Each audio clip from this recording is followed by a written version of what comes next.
So this is going to be a short video, or relatively short, hopefully, about a concept that I was talking to a friend of mine about the other day, that I like to use to kind of decorate and dress up a descending bass line. And in order to understand this, you got to be familiar with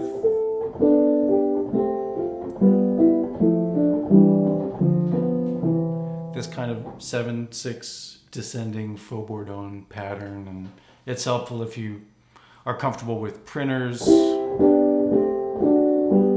and that kind of thing, because it's kind of based on that idea, and it's thinking intervallically, so we can get some pretty weird chord substitutions. They look weird if you think about the roots, but they make a lot of sense if you're just thinking about the counterpoint. So if we think about what we get here is that we have sevens and then they resolve to sixes. Okay, we get that. So one thing that composers do a lot when they want to make a chromatic bass line is that they'll have, when the six resolves, if that's a minor six interval,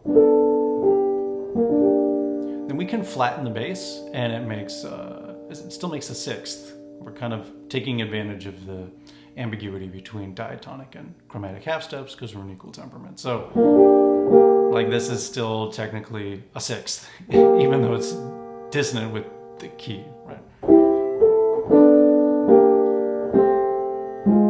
So we can do things like that. And you hear this in the lamento.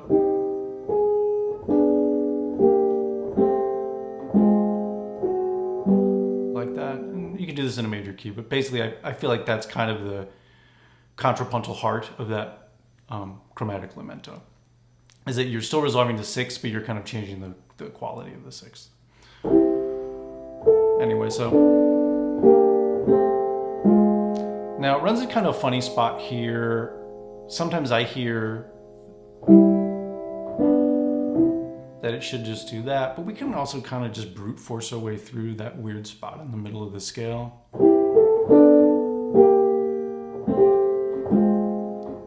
And just do it, get to this seventh chord, and then resolve whatever, like that. But we can kind of keep it going. So here we resolve to a major six. What we can do there is make our third minor. Okay. Going on, we can go here, and then we do the same thing. We're resolving to a major six, we make the third minor. Then here, major sixth, and then we already have a major sixth in here. We finally resolve. Okay, cool. So that's the idea of changing the quality of the sixth, so the minor sixths become major sixths. Now major sixths are super, super cool for doing all sorts of weird enharmonic harmony, because I think probably it accommodates the most different kinds of chords if you just fill in that space of the major sixth.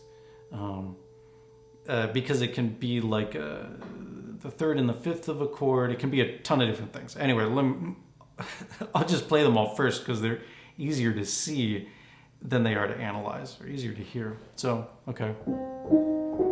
Obviously, you can put a fully diminished seventh chord in there. And this is kind of the most vanilla one, Schubertian type thing you could do. So.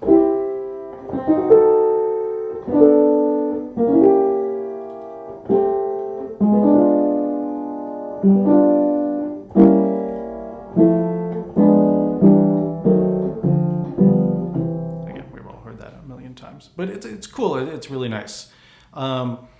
We can modify this kind of equal division of the major sixth that makes a diminished seventh, but we can like nudge it one way or another. So if we take this note and we bring it down. So what is this? I like to think of this as just a minor third and a perfect fourth inside the major sixth, because just thinking intervallically is way quicker, right? But you probably recognize that like the root of this chord is F. We don't really care what the root is unless we want to play roots in the bass, and I might try that later. It requires a lot of thinking, but you can get a cool bass line if you play the roots of this weird chromatic thing. You get a pretty crazy sounding bass line that's really cool. But for now, I'm just like, well, okay, it is a second inversion dominant 7th chord, but you can just think the minor 3rd and the perfect 4th. Okay, so what do we get there? We get, and then that's pretty awesome.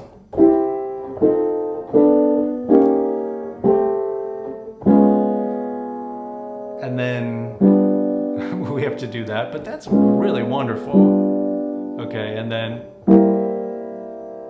now here we can go, that's cool. We can also do this. I like to put sometimes the raised 4 in the bass here when we're coming down from the dominant. So starting from here.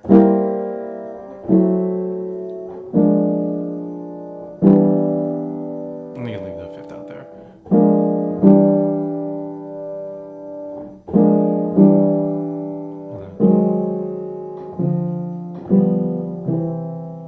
That's something that happens, I think, in But Beautiful, which I can't remember off the top of my head, but it does this kind of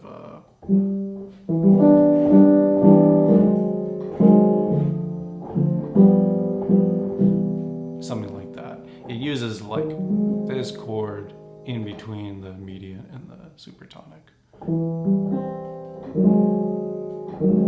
That's really nice. Anyway, so yeah. You got this. You do minor 3rd and a perfect 4th, and you get some inversion of the dominant 7th chord. Okay, other things that you can do is, let's go back to our diminished 7th chord here, and let's take this note down a half step. Okay, cool, we get like another dominant 7th chord. This is related to like, you know, the Barry Harris families of dominant 7th chords, where you can take kind of the mother fully diminished 7th chord, and you bring a note down a half step. That makes an A flat 7 chord, that makes an F7 chord, that makes a D7 chord, and that makes a B7 chord. They're all part of this family. And I think it's something that he got from Thelonious Monk. That's what Coltrane said in that interview. His sheets of sound ideas that, you know, when you play, say you have like an F7 in your chart, and then you can play this B7 on top of that because it shares a lot of notes with the related diminished 7th chord. Anyway, going down a rabbit hole here. The point is, okay, inside a major 6 you can play this, a second and a sharp 4, or just think of it as a 4-2 chord, or a dominant 7th chord in 3rd inversion, whatever is the easiest. And what do we get if we apply this to the pattern of suspensions? We get, that's awesome. Actually, that's really common. Like Bach loves to start patterns of suspensions by going to like a 4-2 chord with the bass on the tonic. Okay, but let's keep it going. Let's just get stupid and just keep doing that over and over again.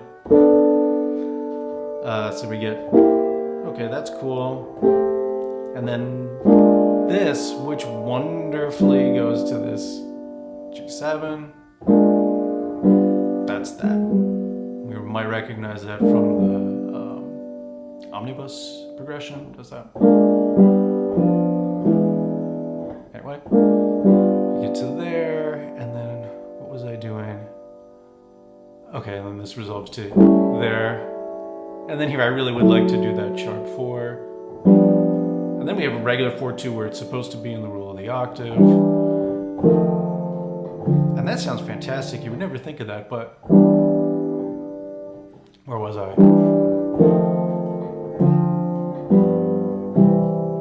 Okay. Other things we can do. Okay, we can make this raised, and now we get a minor 6 chord, or you can think of it as a rootless F7 chord again. So I think you get the idea now.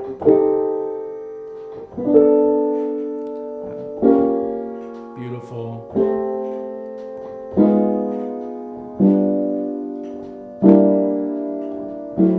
Really awesome. Love it. And resolve if you want. Or I don't know. Go way too far. And dude, that sounds awesome too. Okay. What else? So what are the other options? I did this. Oh yeah, one more is if you bring this middle note up a half step, now you get another inversion of the half or you think of it as an A minor 6, whatever you want to do. So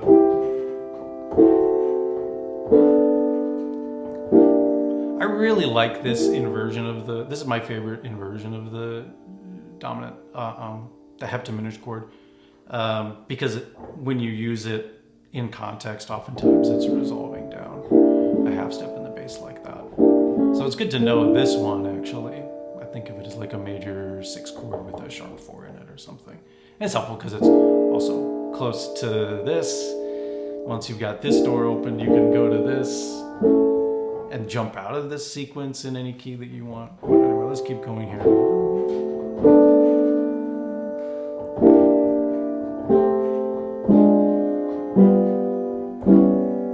Love that. And where was I? Okay. Love it. Or that's awesome. I don't know what you would call that. Like a rootless E flat 7. Sounds fantastic. And then once you do this a lot, you can just kind of stop thinking about it and just spam notes in the middle of a major 6. So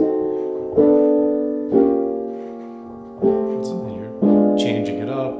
It looks like I keep hitting the dominant set, the full major 7, but oh, that's another one that fits inside a major 6, like a major 6 chord or an inversion of the minor 7. I don't even know what this is. It sounds great. Like that. Okay, and then figuring out the roots of those once you've done the counterpoint can be fun too, because, well, you find the root and then you can do roots in the bass. And sometimes those sound really, really weird. So I'll be slow with this, but maybe I'll just try it. So let's say I'm going to do these half diminished chords in second inversion, but I'm going to treat it like a rootless dominant. So basically my root is going to be a whole step above where my thumb is. So let me just think of it in a hacky way like that. But so we get and then I'll play the root there. Yeah, it just sounds really nice. It's really cool. Fantastic. And then, ooh, so nice. And then, where was I? Okay, that'll just be G, that's fine. And then, whoa. And then,